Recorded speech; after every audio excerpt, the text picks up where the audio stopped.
Assalamualaikum warahmatullahi wabarakatuh. Nama saya Muhammad Al-Fayed dengan NIM 206-12-227. Saya akan mempresentasikan metodologi penelitian yang saya buat dengan judul pengaruh kualitas produk, harga, dan citra merek terhadap keputusan pembelian sepatu futsal merek spek Kota Tanjung Pinang. Nah, yang terhormat Pak Bapak Okto Jaya Abdioso S.Ikom MM. Dan tidak memanjang itu, saya akan lanjutkan presentasi saya,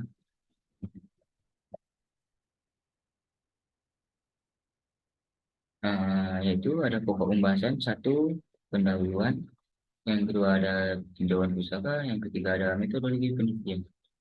Pendahuluan, latar belakang masalah pada zaman modern saat ini, salah satu industri yang tumbuh pesat adalah industri sepatu olahraga. Hal ini terjadi karena tumbuhnya peningkatan kesadaran masyarakat akan bermanfaat dari olahraga. Kenyataan dan merek yang dikeluarkan di Indonesia, produsen sepatu bersaing untuk menarik minat konsumen untuk membeli produknya. Menurut Peter dan Olson 2013, keputusan pembelian adalah proses integritas yang dilakukan untuk mengkombinasikan pengetahuan guna mengevaluasi dua atau lebih alternatif dan memilih satu di antaranya. Perjalanan bisnis spek di industri sepatu olahraga tidak terjadi dalam waktu yang singkat. Sejarah keberadaan spek dimulai pada 1968 oleh pasangan Lukas dan Linda Sasmita melalui PT Panarum. Awalnya, pasangan ini hanya memproduksi sandal dengan merek Lily hasil kerjasama dengan prinsipal asal Jepang. Spek pun mulai terdengar beritanya di awal tahun 1979 dengan target pasar dalam negeri. Awal keberadaannya pun jelas tidak sesukses seperti sekarang ini. Sampai pada akhirnya, Lukas dan Linda menyerahkan urusan perusahaan ke dalam semata wayangnya. Hendrik Sesmito. Objek pada penelitian ini adalah sepatu futsal spek di Kota Tanjung Pinang. Alasan saya memilih ini karena spek merupakan salah satu suatu futsal yang banyak diminati oleh anak muda yang ada di Indonesia. Kemudian karena spek merupakan sepatu futsal yang terlaris di Indonesia karena produk harganya terjangkau untuk di kalangan pelajar atau mahasiswa dan memiliki citra merek yang bagus. Berdasarkan uraian latar belakang di atas, maka judul dalam penelitian ini adalah pengaruh kualitas produk, harga, dan citra merek terhadap keputusan pembelian sepatu futsal spek di Kota Tanjung Pinang. Rumusan masalah yang pertama, apakah terdapat pengaruh kualitas produk terhadap keputusan pembelian sepatu futsal merek spek di Kota Tanjung Pinang? Yang kedua, apakah terdapat pengaruh harga terhadap keputusan pembelian sepatu futsal merek spek di Kota Tanjung Pinang? Yang ketiga, apakah terdapat pengaruh citra merek terhadap keputusan pembelian sepatu futsal merek spek di Kota Tanjung Pinang? Yang keempat ada, apakah terdapat pengaruh kualitas produk, harga, dan citra merek terhadap keputusan pembelian sepatu futsal merek spek di Kota Tanjung Pinang?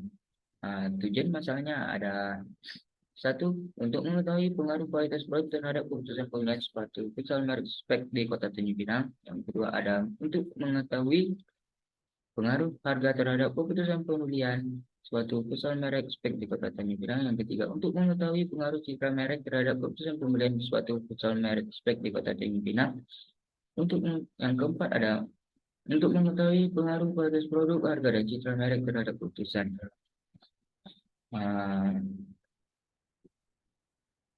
Selanjutnya ada manfaat penelitian, kegunaan ilmiah. Penelitian ini diharapkan dapat menjadi referensi bagi penelitian selanjutnya yang meneliti variabel atau produk yang sama.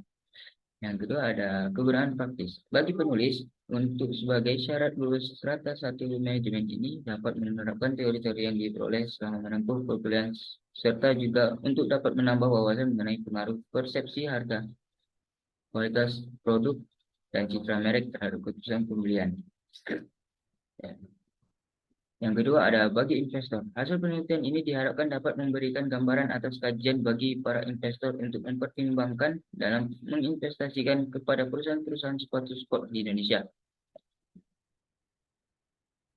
Yang ketiga, bagi perusahaan. Penelitian ini bermaksud sebagai masukan atau informasi bagi perusahaan yang berada pada bidang sport atau olahraga agar mengetahui pengaruh harga, kualitas produk, dan citra merek terhadap keputusan pembelian. Tinjauan pustaka. Pengertian variabel penelitian. Kualitas produk. Kualitas produk adalah kemampuan suatu produk untuk melaksanakan fungsinya, meliputi daya tahan, keandalan, ketepatan, kemudahan operasi dan perbaikan, serta atribut bernilai atribut lainnya. Yang kedua ada harga. Harga adalah sejumlah uang yang dibebankan atas suatu produk atau jasa atau jumlah dari nilai yang ditukar konsumen atas manfaat-manfaat karena memiliki atau menggunakan produk tersebut. Citra merek. Citra merek juga dikatakan sebagai penglihatan dan kepercayaan yang terpendam di benak konsumen sebagai cerminan asosiasi yang tertahan di ingatan konsumen. Yang keempat yaitu keputusan pembelian. Keputusan pembelian merupakan serangkaian proses yang berawal dari konsumen mengenal masalahnya, mencari informasi tentang produk atau merek tertentu, dan mengevaluasi produk atau merek tersebut seberapa baik masing-masing alternatif tersebut dapat memecahkan masalahnya. Dan kemudian serangkaian proses tersebut mengarah kepada keputusan pembelian. Selanjutnya ada kerangka penelitian. Berdasarkan pada tinjauan pustaka dan juga penelitian terdahulu, maka dapat disusun suatu kerangka pemikiran dengan variabel independen kualitas produk X1, harga X2, citra merek X3, dan variabel dependen keputusan pembelian Y. Hipotesis, terdapat pengaruh positif antara kualitas produk terhadap keputusan pembelian sepatu futsal merek spek di Tanjung Pinang. Terdapat pengaruh positif antara harga terhadap keputusan pembelian sepatu futsal merek spek di Tanjung Pinang. Terdapat pengaruh positif antara citra merek terhadap keputusan pembelian sepatu futsal merek spek di Tanjung Pinang. Terdapat pengaruh positif antara kualitas produk, harga, dan citra merek secara bersama-sama terhadap keputusan pembelian sepatu futsal merek spek. Yang ketiga yaitu ada metodologi penelitian. Metodologi penelitian, jenis penelitian yang saya ambil adalah kuantitatif,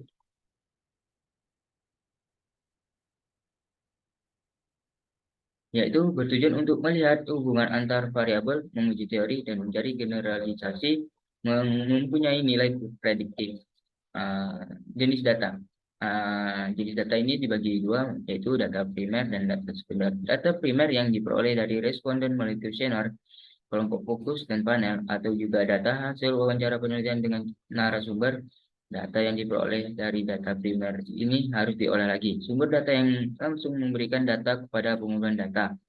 Data sekunder, data yang didapat dari catatan, buku, dan majalah berupa laporan keuangan, publikasi perusahaan, laporan pemerintah, artikel buku-buku sebagai teori, majalah, dan lain sebagainya. Data yang diperoleh dari data sekunder ini tidak perlu diolah lagi. Sumber yang tidak langsung memberikan data pada pengumpulan data. Teknik pengumpulan data.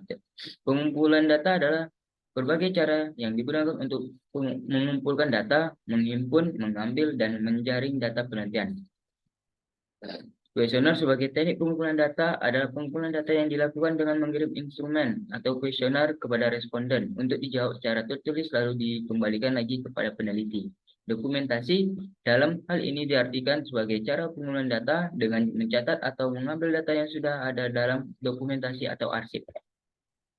Populasi dan sampel. Populasi adalah keseluruhan elemen yang akan dijadikan wilayah generalisasi. Elemen populasi adalah keseluruhan subjek yang akan diukur yang merupakan unit yang diteliti. Sampel adalah bagian dari jumlah dan karakteristik yang dimiliki oleh populasi tersebut. Bila populasi besar dan peneliti tidak mungkin mempelajari semua yang ada pada populasi. Misalnya karena keterbatasan dana, tenaga, dan waktu, dan maka peneliti dapat menggunakan sampel yang diambil dari populasi itu. Teknik pengolahan data. Data yang diolah dalam peneliti ini berupa data primer atau data mentah yang nantinya akan diolah sehingga menjadi data yang valid. Teknik analisis data, yaitu ada analisis deskriptif. Yang kedua ada uji kualitas data yang dibagi lagi menjadi dua, yaitu uji validitas dan uji reliabilitas. Yang ketiga ada uji asumsi klasik dan Uji asumsi klasik ini dibagi menjadi 3 lagi, yaitu uji normalitas, uji multikolinearitas, dan uji heteroskedasitas. Yang keempat ada uji linear berganda. Yang kelima ada uji hipotesis yang dibagi menjadi 3, yaitu uji parsial, uji atau di uji T, uji simultan atau disebut uji F. Yang tiga ada uji koefisien determinan atau R square. Nah, sekian presentasi dari saya. Bila ada kesalahan, mohon dimaafkan.